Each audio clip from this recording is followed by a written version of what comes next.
Hey, bonjour tout le monde. Alors ici Manolita Lecuiro, fondatrice du blog Bien-être et Réussite.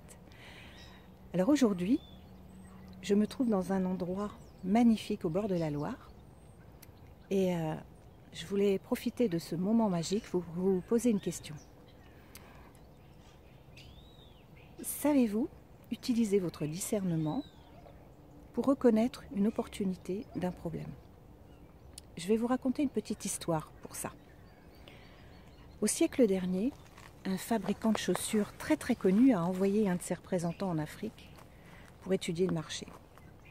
Et une fois sur place, le représentant a rappelé son patron assez rapidement pour lui dire écoutez, arrêtez tout, arrêtez la production parce que ici, il n'y a pas de marché possible.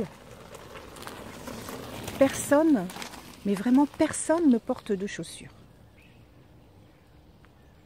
Quelques années plus tard, un autre fabricant de chaussures très connu envoie un de ses représentants également. Et celui-ci, une fois sur place, rappelle son patron assez rapidement aussi, en lui disant ceci. Écoutez, doublez la production, parce qu'ici, il y a un marché énorme. Personne ne porte de chaussures. Alors, vous l'aurez compris, tout dépend de notre état d'esprit et de notre interprétation par rapport à ce qu'on voit dans la vie. Voilà. Alors, maintenant, est-ce que nous restons l'esprit ouvert ou plutôt fermé?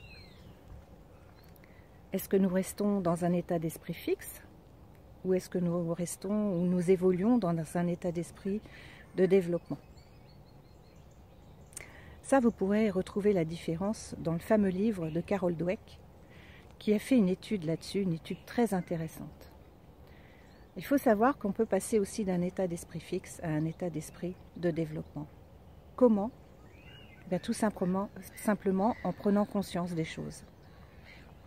Alors cette petite histoire va peut-être vous faire prendre conscience de certaines choses dans votre vie. Et en tout cas moi, j'ai choisi d'être une optimiste persévérante, tout en utilisant bien sûr mon discernement. Voilà les amis, c'était la petite question du jour.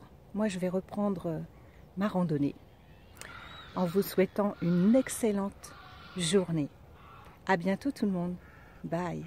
Et surtout, si ce message vous a apporté quelque chose, eh bien n'hésitez pas à le partager.